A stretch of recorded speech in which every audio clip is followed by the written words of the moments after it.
মানবতাবিরোধী অপরাধ মামলায় মৃত্যুদণ্ডপ্রাপ্ত সাবেক প্রধানমন্ত্রী শেখ হাসিনা ভারতে কোন স্ট্যাটাসে আছেন তা জানেন না আন্তর্জাতিক অপরাধ ট্রাইব্যুনালের চিফ প্রসিকিউটর আমিনুল ইসলাম। বলেছেন, আইনি প্রক্রিয়ায় তাকে ফেরত আনতে বাংলাদেশ সরকার পদক্ষেপ নিয়েছে। এদিকে কার্যক্রম নিষিদ্ধ আওয়ামী লীগের সাধারণ সম্পাদক ওবায়দুল কাদের সহ যুবলীগ ও ছাত্রলীগের 7 শীর্ষ নেতার বিরুদ্ধে মানবতাবিরোধী অপরাধের মামলার কার্যক্রম শেষ হয়েছে। যে কোনো দিন রায় ঘোষণা হতে পারে। অভ্যুত্থানে ক্ষমতাচ্যুত প্রধানমন্ত্রী শেখ হাসিনাকে ফেরত পাঠানোর বিষয়টি ভারতের আদালতে চূড়ান্ত হবে। রবিবার এমন প্রতিবেদন প্রকাশিত হয় ভারতের একটি গণমাধ্যমে। শেখ হাসিনাকে দেশে ফিরিয়ে আনার বিষয়টি নিয়ে যখন রাজনৈতিক অঙ্গনে তোলপাড়, তখন আন্তর্জাতিক অপরাধ ট্রাইব্যুনালের চিফ প্রসিকিউটর বললেন, শেখ হাসিনা ভারতে কোন স্ট্যাটাসে আছেন সেটি তাদের জানা নেই, তবে তাকে ফেরত আনতে সরকার উদ্যোগী বলে জানান তিনি। নগদ নিয়ে এলো হার না মানা হার অফার। সর্বনিম্ন 10,000 টাকা রেমিটেন্স নগদে পাঠালে থাকছে স্বর্ণের হার জেতার সুযোগ।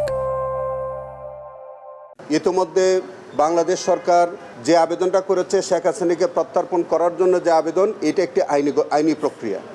সেই আইনি প্রক্রিয়ার মধ্য দিয়ে তাকে আনার জন্য বাংলাদেশ সরকার প্রয়োজনীয় পদক্ষেপ নিয়েছে।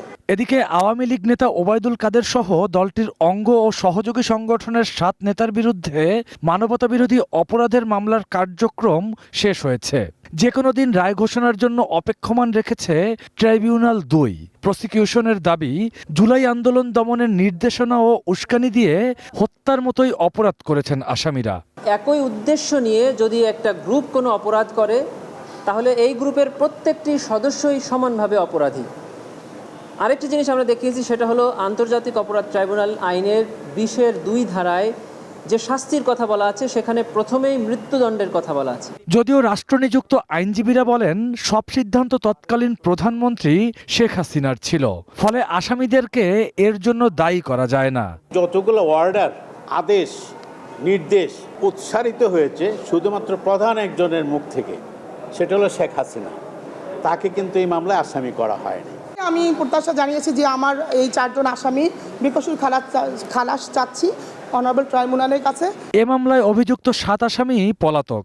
প্রসিকিউশন বলছে, ট্রাইব্যুনাল আইনে পলাতকদের বিচার করার এখতিয়ার আছে। ঠিক যেমন অপরাধ। Rakibul Rahat, one news, Dhaka.